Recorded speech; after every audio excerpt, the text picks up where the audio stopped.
Oke, mengenai kondisi banjir yang terjadi di sejumlah wilayah, kita akan langsung diskusikan hal ini. Sudah bergabung bersama kami Deputi Bidang Meteorologi BMKG, Guswanto. Selamat pagi, Pak Guswanto. Selamat pagi Vita dan Mas Bayu. Oke, Pak Guswanto langsung saja. Kalau kita melihat ini kan banjir terjadi di sejumlah daerah ya, misalnya di wilayah DKI Jakarta. Kemarin saya juga lihat sendiri beberapa wilayah juga mengalami banjir yang variatif lah ya tingginya. Apakah ini memang fenomena cuaca ekstrim atau seperti apa, Pak Guswanto? Betul Vita dan Bayu. Jadi kalau kita lihat dari data curah hujan yang masuk ke kami, ke BMKG, kemarin tanggal sebenarnya tidak dimulai 9, jadi dimulai dari 27, 28, dan 29. Namun dari data yang masuk itu kita melihat bahwa yang tertinggi yaitu terjadi di automatic rain gate Kelapa Gading sekitar 157 untuk tanggal 28 ya. Kemudian tanggal 29 itu juga masih terjadi lagi di sana sekitar Kelapa Gading atau di Sunter itu sudah sekitar 75 mm ya. Nah, ini artinya 3 sampai 4 hari itu hujan mengguyur dan membasahi DKI Jakarta khususnya. Kemudian kita lihat daya resap wilayah DKI Jakarta sudah mulai berkurang karena apa? Kita melihat bahwa bibir sungai dengan permukaan air laut itu sudah setara sehingga air tidak bisa mengalir dengan baik ke laut. Kemudian di satu sisi kita melihat bahwa saat ini masih ada fenomena yang kita namakan Madden-Julian oscillation ya, yang sudah memasuki fase 3. Fase 3 ini Samudra Hindia bagian timur, artinya akan diprediksi memasuki wilayah Indonesia mulai dari bagian barat akan bergerak ke timur.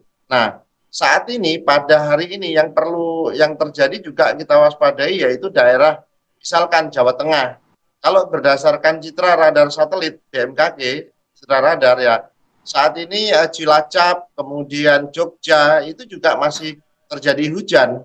Kemudian kita lihat juga di Kalimantan Barat maupun di Kalimantan Selatan ataupun Kalimantan Tengah itu juga masih terjadi hujan. Dan di wilayah Nias juga masih terjadi hujan. Sepertinya kalau kita melihat beberapa kejadian ini, kita melihat adanya pergerakan daerah konvergensi antar tropik dari wilayah selatan bergerak menuju ke utara, di mana daerah konvergensi antar tropik ini akan mendatangkan kelembapan dan menimbulkan penguapan dan terjadilah hujan konveksi ya atau hujan zenital. Kira-kira itu Vita dan Bayu. Ya, Pak Guswanto, dari fenomena yang Anda sampaikan tadi, kira-kira berlangsungnya sampai kapan, Pak? Apakah sampai akhir minggu ini, katakanlah sampai hari Minggu, atau mungkin akan berlanjut sampai minggu depan, Pak? Baik, kalau kita lihat dari skala misalkan klimatologinya musimnya itu masih saat ini itu masih pancaroba nanti sampai bulan April ya. Artinya akan masih terjadi hujan secara sporadis. Terkadang lebat, nanti terkadang hilang. Namun kalau kita lihat dari sisi skala cuaca di bawah 10 hari ya, itu kita melihat bahwa ini masih bisa terjadi sampai tanggal 8 nanti, 8 Maret.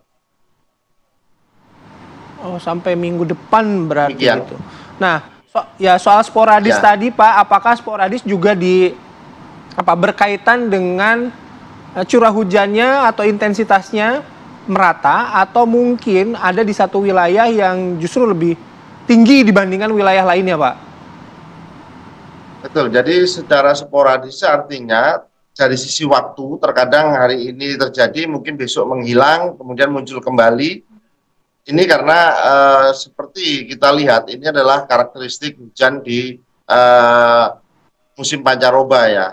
Kemudian kalau kita melihat juga dari sisi intensitasnya, kalau kita melihat kemarin itu kan tanggal 28 itu cukup lebat, ekstrimnya sampai 157 karena di atas 150 mm per hari. Sedangkan hari ini tanggal 1 kemungkinan nanti juga udah berkurang. Tanggal 29 kemarin kita melihat sekitar 74 atau 75 ya kita melihat milimeter per hari. Saat ini hari ini juga masih malah pagi hari ini cukup cerah ya, tapi masih terjadi di wilayah Cilacap maupun wilayah Jogja.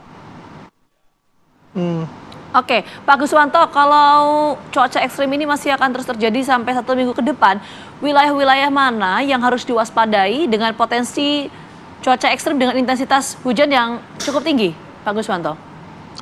Baik, Vita. Jadi kalau kita melihat prediksi ataupun fenomena Madden-Julian Oscillation, aktivitas gelombang Rossby dan aktivitas terbentuknya perlambatan pertemuan atau daerah konvergensi tropik, kita melihat bahwa tanggal 1 sampai tanggal 3 Maret potensi untuk hujan sedang hingga lebat disertai kilat dan angin kencang itu terjadi di Aceh, Sumatera Utara, Sumatera Barat, Riau, Kepulauan Riau, Jambi, Bangka Belitung, Sumatera Selatan, Bengkulu, Lampung, Banten, Jawa Barat, Jawa Tengah, DIY, DKI Jakarta, Jawa Timur, kemudian Kalimantan Barat, Kalimantan Tengah, Kalimantan Utara, Kalimantan Selatan, Bali, kemudian Maluku Utara dan Sulawesi Utara serta Papua Barat.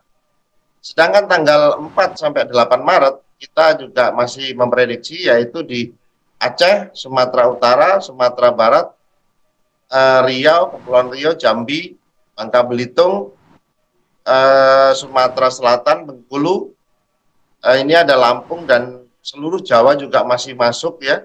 Kemudian kalau kita melihat juga Kalimantan ini, terutama Kalimantan Selatan dan Kalimantan Tengah, ada Nusa Tenggara Barat, Nusa Tenggara Timur, dan ditambah untuk di beberapa di Sulawesi Tengah, Sulawesi Tenggara maupun di Papua Barat.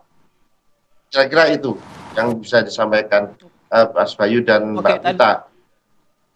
Baik, dengan mitigasi tadi informasi yang Pak Guswanto sampaikan ada potensi hujan, kemudian petir dan juga angin kencang. Angin kencangnya ini Pak sampai sebesar apa sih Pak? Sampai yang kayak kemarin kejadian kira-kira nih Pak ya, potensi-potensi itu masih ada nggak Pak? Kayak kejadian kemarin di Bandung tuh Pak? Potensi untuk kejadian angin kencang ini masih terjadi Mas Bayu. Jadi kecepatannya masih bisa dikendalikan, tidak seperti yang disampaikan puting beliung kemarin ya, tidak. Jadi di sini angin kencang rata-rata bisa 10 sampai 15 knot ya. Ini juga cukup lumayan kencang. Dan ini potensinya masih ada di beberapa wilayah. Kalau kita melihat pada perakiraan yang disampaikan kemarin dan penyampaian hari ini, angin kencang ini juga masih terjadi di beberapa wilayah. Kita melihat ada beberapa, misalkan Aceh, Sumatera Selatan, Jawa Barat, kemudian Yogyakarta, Jawa Timur, Nusa Tenggara Barat, Kalimantan Utara, dan Kalimantan Selatan. Ini kita memperkirakan kecepatannya 45 km per jam. Ya. Oke, baik. Terima kasih banyak Pak Guswanto. Tadi ada beberapa daerah ya yang harus mewaspadai cuaca ekstrim sampai 1 minggu depan. Terima kasih banyak Pak Guswanto atas waktunya sudah berbagi informasi bersama kami di Apa Kabar Indonesia Pagi. Sehat selalu. Baik, terima kasih kembali Vita dan Bayu. Salam sehat selalu. Salam sehat Pak Guswanto.